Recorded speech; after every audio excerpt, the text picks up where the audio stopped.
दुनिया के ज्यादातर मजबूत देशों में इस्लाम का बिजनेस मॉडल चलाना आसान नहीं है, लेकिन भारत जैसे देश में जहां तुष्टीकरण की राजनीति शुरू से होती है, इस प्रोडक्ट को बहुत आसानी से खरीदार मिल जाते हैं। इसलिए आज हम आपको बताएंगे कि भारत में तुष्टीकरण की यह राजनीति, जिससे आज हम सब परेशान हैं, यह असल में शुरू कब हुई।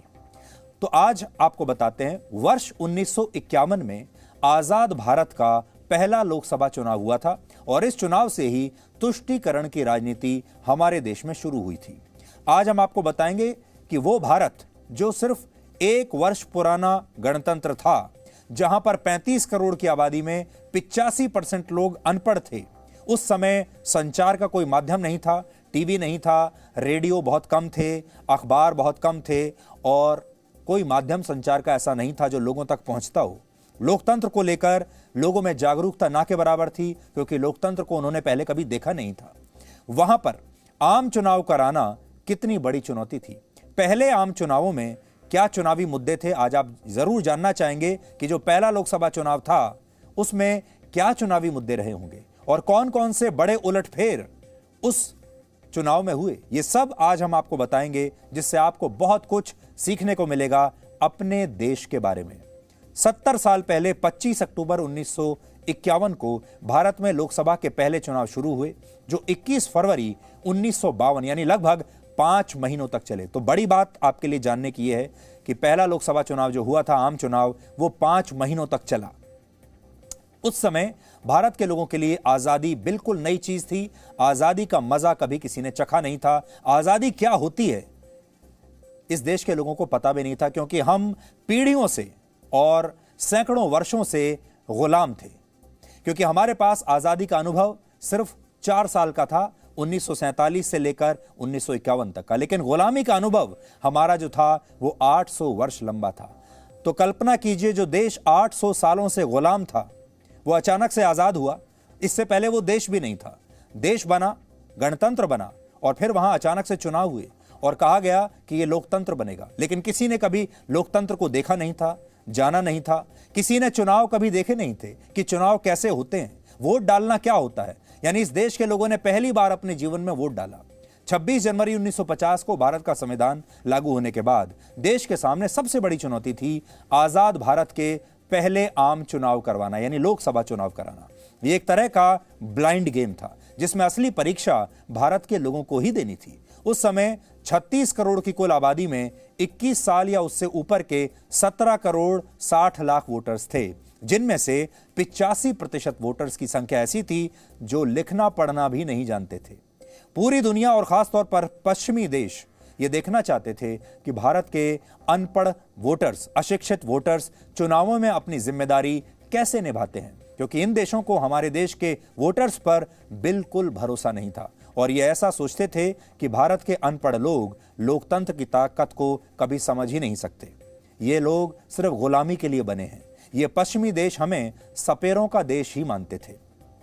लेकिन भारत के लोगों ने इन देशों की इस धारणा को अगले कुछ महीनों में तोड़ दिया।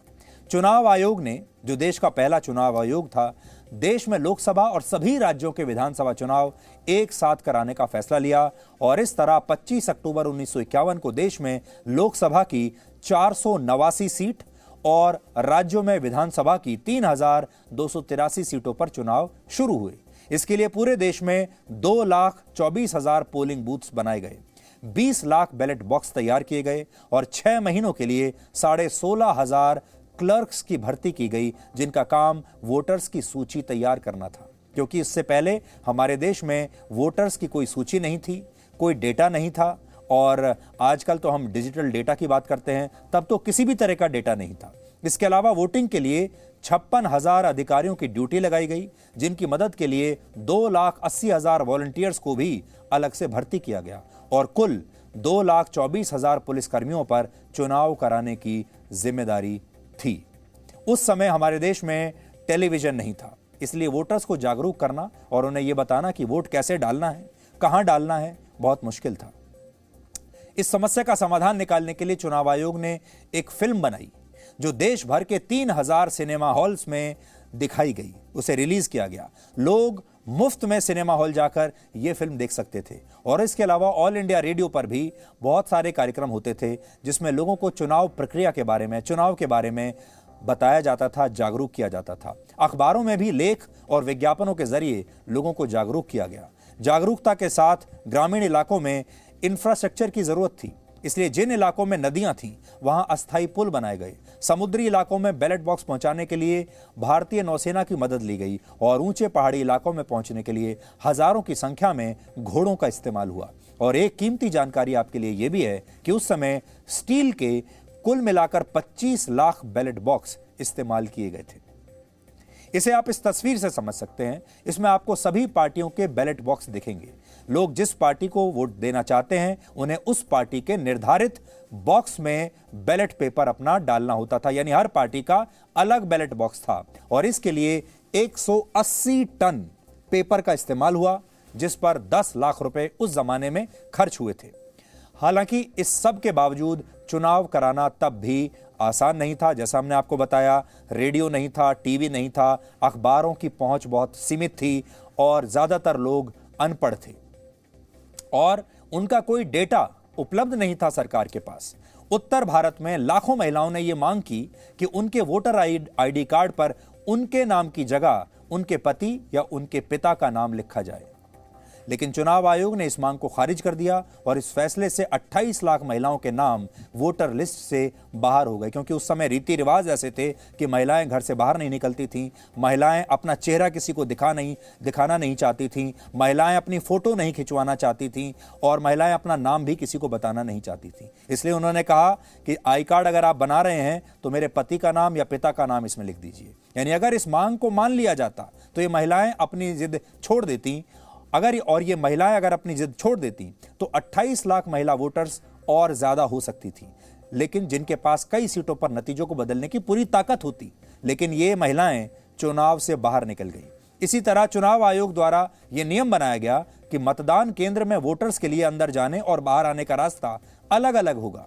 और इस फैसले की वजह से ऐसे मतदान केंद्रों पर बहुत परेशानी हुई जहां पर गेट एक ही था। उदाहरण के लिए हिमाचल प्रदेश के भुट्टी गांव में जिस स्कूल को मतदान केंद्र बनाया गया, वहां स्कूल के एक कमरे की खिड़की निकालकर अलग कर दी गई और लोगों को वोट देने के बाद इसी खिड़की के रास्ते बाहर आना होता था। आजाद भारत का यह पहला लोकसभा चुनाव था जिसमें चुनाव आयोग के पास ना तो कोई डेटा था, ना सभी लोगों के पास फोटो आईडी कार्ड थे और 85% लोग अनपढ़ थे। इसलिए चुनाव में वोटिंग कराना बहुत बड़ी चुनौती थी।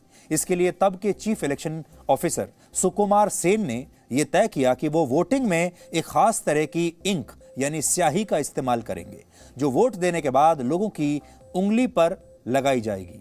यह स्याही 1 हफ्ते तक लगी रहती थी, यानी 1 हफ्ते तक उतरती नहीं थी, जिससे लोग 1 से ज्यादा बार वोट नहीं डाल सकते थे। और उस समय इस स्याही की 4 लाख शीशियां इस्तेमाल हुई थी और तब यही एकमात्र तरीका था ये जानने का कि किसने वोट डाल दिया है और किसने वोट नहीं डाला है, वो स्याही उंगली पर देखकर, जो कि आगे चलकर आगे भी इसी जो प्रक्रिया थी इसे भारत में फॉलो किया गया। हालांकि कुल 68 चरणों में हुए इन चुनावों में 1250 ऐसी घटनाएं भी हुई जिनमें नियमों का खुलेआम उल्लंघन हुआ। इनमें 817 घटनाओं में किसी और के नाम पर वोट डाले गए, यानी पहले चुनाव में ही हमारे देश में फर्जी वोट डलने लगे थे। 106 घटनाओं में बैलेट बॉक्स बदल दिए गए थे, यानी बेईमानी हमारे देश में पहले दिन से ही, पहले चुनाव से ही शुरू हो रही है। बेईमानी ऐसा लगता है हमारे डीएनए में थी। और 100 मामलों में मतदान केंद्र के आसपास नेताओं ने चुनाव प्रचार करके कानून का उल्लंघन किया था। यानी ये सब कुछ हमारे देश के डीएनए में उस समय से है, 1951 से ही है और ये चीजें उसके बाद कम नहीं हुई बल्कि बढ़ती चली गई। Presenting B News app available on Google Play and App Store. Download it now.